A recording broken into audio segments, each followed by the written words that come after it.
सभी बहन बयान मेरा राम राम।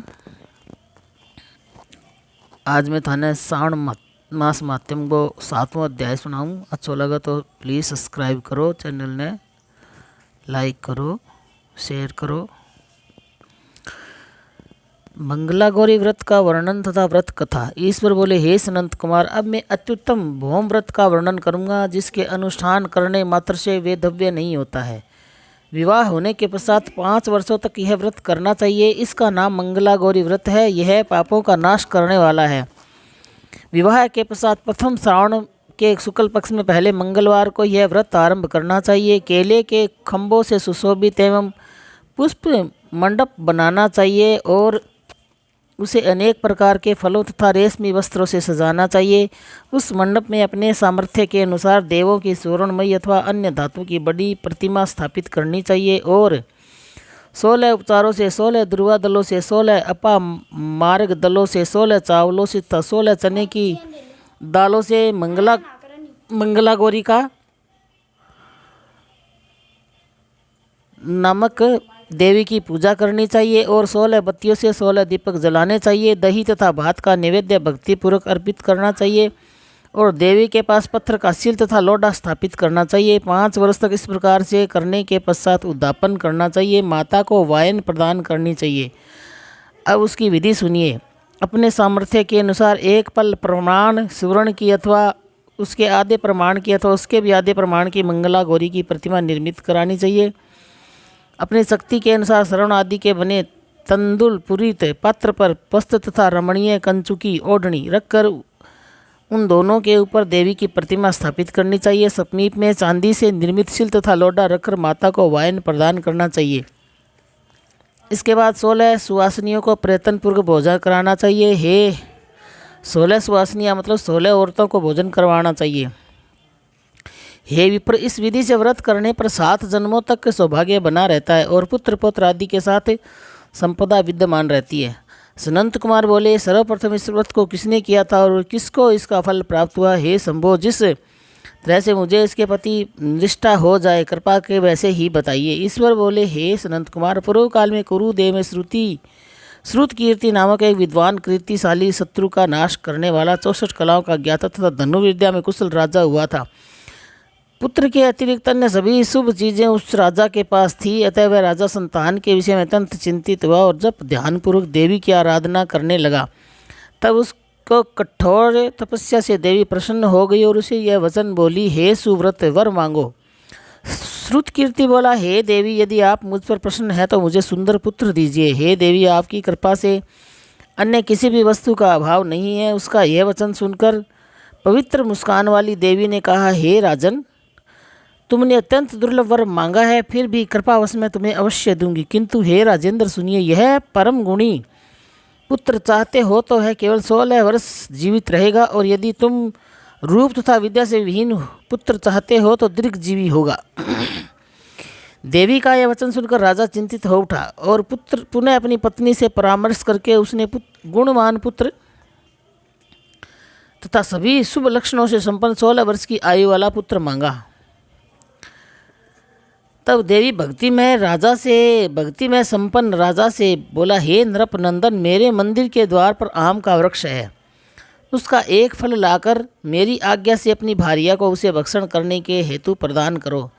इससे वह शीघ्र ही गर्भ धारण करेगी, इसमें संदेह नहीं है। प्रसन्न होकर राजा ने वैसा ही किया। उसकी पत्नी ने गर्भ धारण कर लिया और 10वें महीने में उसने देव पुत्र तुल्य सुंदर पुत्र को जन्म दिया। तब हर्ष तथा शोक से युक्त राजा ने बालक का जात कर्म आदि संस्कार किया और शिव का स्मरण करते उसका नाम चिरायु रखा। इसके बाद पुत्र के 16 वर्ष के होने पर पत्नी सहित राजा चिंता में पड़ गए और विचार करने लगे कि यह पुत्र बड़े कष्ट से प्राप्त हुआ है। मैं इसकी दुखद मृत्यु अपने ही सामने कैसे देख सकूंगा? ऐसा विचार करके राजा ने पुत्र को उसके मामा के साथ काशी भेज दिया। प्रस्थान के समय राजा के पत्नी ने अपने भाई से कहा, हे कापरटिक, मेरा कापरटिक का वेश धारण करके आप मेरे पुत्र को काशी ले जाइए। मैंने भगवान मृत्युंजय से पूर्व में पुत्र के लिए प्रार्थना की थी और कहा था, हे विश्वेश, अब आप जगतपति की यात्रा के लिए मैं उस पुत्र को अवश्य भेजूंगी। अतः आप मेरे पुत्र को आज ही ले जाइए और सावधानी पूर्वक उसकी रक्षा कीजिएगा। अपनी बहन की यह बात सुनकर भांजे के साथ वह चल पड़ा। कई दिनों तक चलते चलते वह आनंद नामक नगर में पहुंचा। वहाँ सभी प्रकार की समृद्धियों से संपन्न वीर से नाम वाला राजा रहता था। उस राजा की एक सर्व लक्षण संपन्न युवावस्था प्राप्त मनोहर था रूप लावण्यमयी मंगला गौरी नाम की कन्या थी। सभी उपमानों को तुच्छ करके सौंदर्य अभिवृद्धि को प्राप्त वह कन्या किसी समय सखियों के साथ नगर में उपवन में कीड़ा करने गई हुई थी। उसी समय वह चिरायु तथा उसका मामा वे दोनों वहाँ पहुँच गए। उन कन्याओं को देखने की लालसा में वही विश्राम करने लगे। इसी बीच में विनोदपूर्वक क्रीड़ा करती उन कन्याओं में से किसी एक ने कुपित होकर राजकुमारी को रंडा यह कुवचन कह दिया। तब वह अशुभ वचन को सुनकर राजकुमारी ने कहा, तुम अनुचित बात क्यों बोल रही हो? मेरे कुल में इस प्रकार की तो कोई नहीं है। मंगला गौरी की कृपा से तथा उसके व्रत के प्रभाव से विवाह के समय जिसके सिर पर मेरे हाथ से अक्षत पड़ेंगे, हे सखी, यदि अल्प आयु वाला होगा तो भी चिरंजीवी हो जाएगा। इसके बाद वह सभी कन्याएं अपने अपने घर चली गई। वही दिन राजकुमारी के विवाह का था। ब्राही देश के दृढ़ धर्मा नामक राजा के सुकेतु नाम वाले पुत्र से उसका विवाह है निश्चित किया गया था। वह सुकेतु विद्याहीन कुरूप तथा बहरा था। तब सुकेतु के साथ आए हुए उन लोगों ने विचार किया कि इस समय कोई दूसरा श्रेष्ठ वर ले जाना चाहिए और विवाह संपन्न हो जाने के अनंतर वह सुकेतु वहाँ पहुँचे। तदंतर चिरायु के पास जाकर उन लोगों ने उसके मामा से याचना की कि आप इस बालक को हमें दे दीजिए जिससे हमारा कार्य सिद्ध हो जाए। इस पृथ्वी पर परोपकार के समान दूसरा कोई धर्म नहीं है।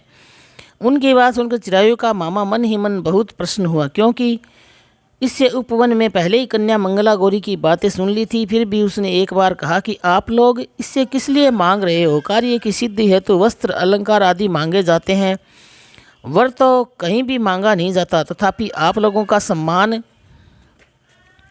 रखने के लिए मैं इसे दे रहा हूँ। इसके बाद चिरायु को वहाँ ले जाकर उन लोगों ने विवाह संपन्न कराया। सप्तपदी आदि के हो जाने पर रात्रि में शिव पार्वती की प्रतिमा के समक्ष उस चिरायु ने हर्षयुक्त मंगला गौरी के साथ शयन किया। उसी दिन चिरायु के 16 वर्ष पूर्ण हो चुके थे और अर्धरात्रि में साक्षात काल स्वरूप सर्प रूप में वहाँ आ गया। इसी बीच संयोगवश वह राजकुमारी जाग गई। उसने उस महासर्प को देखा और भय से व्याकुल होकर कांपने लगी। तब उस कन्या ने धैर्य धारण करके 16 उपचारों से उस सर्प की पूजा की और पीने के लिए उसे दुग्ध प्रदान किया। उसने दीनता भरी वाणी से उस सर्प की प्रार्थना और स्तुति की। मंगला गौरी प्रार्थना करने लगी कि मैं उत्तम व्रत करूंगी, इससे मेरे पति जीवित रहे। ये जिस तरह से चिरकाल तक जीवित रहे आप वैसा ही कीजिए।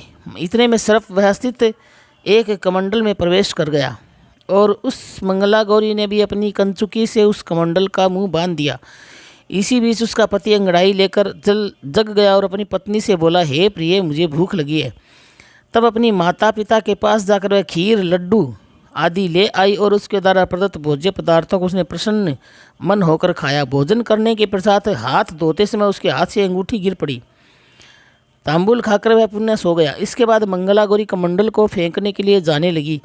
विधि की कैसी गति है कि उस कमंडलों में बाहर की ओर चमचम करती हुई हर हार कांति को देखकर वह आश्चर्यचकित हो गई। घट में स्थित उस हार को उसने अपने कंठ में धारण कर लिया। इसके पश्चात कुछ रात शेष रहते ही चिरायु का मामा उसे ले गया। इसके बाद वर पक्ष के लोग सुकेतु को वहां से ले गए। मंगला गौरी का पति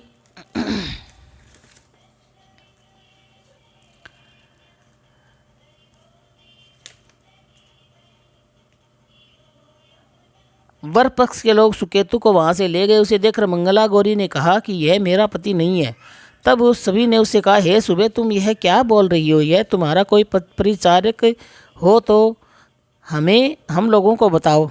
मंगला गौरी बोली, जिसने रात्रि में 9 रत्नों से बनी अंगूठी दी है उसकी अंगुली में से डालकर परिचायक निशानी देख ले। मेरे पति रात्रि में मुझे जो हार दिया था उसके रत्नों का समुदाय कैसा है, इस बात को यह बताने यह कोई अन्य ही है। इसके अतिरिक्त रात्रि में आम सींचते समय उनका पैर कुमकुम से लिप्त हो गया था, वह मेरी जांघ पर अब भी विद्यमान है। उसे आप लोग शीघ्र देख ले। साथ ही में रात में परस्पर भाषण तथा भोजन आदि जो कुछ किया था उसे यह बता दे, तब यह निश्चय ही मेरा पति है। इस प्रकार उसका यह वचन सुनकर सभी कहने लगे, ठीक है ठीक है। किंतु जब एक भी बात नहीं मिली तो सभी ने सुकेतु को उसका पति होने से निषिद्ध कर दिया और वे वर्ष पक्ष वाले जिस तरह आए थे उसी तरह वापस चले गए। तत्पश्चात अपने वंश को बढ़ाने वाले महायश से संपन्न था परम मनस्वी मंगला गौरी के पिता ने अन्न पान आदि का सत्र चलाया। उन्होंने वर पक्ष का वृतांत कानों कानों सुन लिया था कि स्वरूप से कुरूप होने के कारण लोगों के द्वारा किसी अन्य को वर के रूप में आदरपूर्वक लाया गया था। तब उन्होंने अपनी कन्या को पर्दे के भीतर बैठा दिया। इस प्रकार 1 वर्ष बीत जाने पर यात्रा करने वह अपने मायके मामा के साथ यह देखने के लिए आया कि विवाह के पश्चात वहाँ क्या हुआ। तब उसे गवाक्ष के भीतर से देखकर वह मंगला गौरी अत्यंत प्रसन्न हुई और माता पिता से बोली, मेरे पति आ गए हैं। तब राजा ने अपने सुहजनों को बुलाकर पूर्व में कहे गए सभी परिचायकों की निशानी को देखकर मंद मुस्कान वाली अपनी कन्या चिरायु को सौंप दी। राजा ने शिष्ट जनों को साथ लेकर विवाह का उत्सव कराया। उसके बाद राजा वीर सेन ने वस्त्र आभूषण आदि सेना घोड़े हाथी रथ और अन्य भी बहुत सी सामग्री देकर उन्हें विदा किया। इसके बाद अपने कुल को आनंदित करने वाला वह चिरायु पत्नी तथा मामा को साथ लेकर सेना के साथ अपने नगर पहुंचा। तब लोगों के मुख से उसे आया हुआ सुनकर उसके माता पिता को विश्वास नहीं हुआ। उन्होंने सोचा कि प्रारब्ध अन्यथा कैसे हो सकता है। इतने में वह अपने माता पिता के पास आ गया और स्नेह से परिपूर्ण वह चिरायु भक्तिपूर्वक उनके चरणों में गिर पड़ा। तब उस पुत्र का मस्तक सूंघकर उन दोनों ने परम आनंद प्राप्त किया। पुत्र वधू मंगला गौरी ने भी सास ससुर को प्रणाम किया। तब सास उसे अपनी गोद में बैठाकर सारा वृत्तांत शीघ्रतापूर्वक पूछने लगी। हे महामुनि, जब पुत्र वधू ने अपने मंगला गौरी के उत्तम व्रत महत्म तथा जो कुछ घटित हुआ था वह सब वृत्तांत बताया। हे सनंत कुमार, मैंने आपसे मंगला गौरी व्रत का वर्णन कर दिया है। जो कोई भी इसका श्रवण करता है अथवा जो इसे कहता है उसके सभी मनोरथ पूर्ण हो जाते हैं, इसमें संदेह नहीं है। सूत जी बोले, हे ऋषियों, इस प्रकार शिवजी ने सनंत कुमार को यह मंगला गौरी व्रत बताया और उन्होंने सभी कार्यों को पूर्ण करने वाले इस व्रत को सुनकर महान आनंद प्राप्त किया।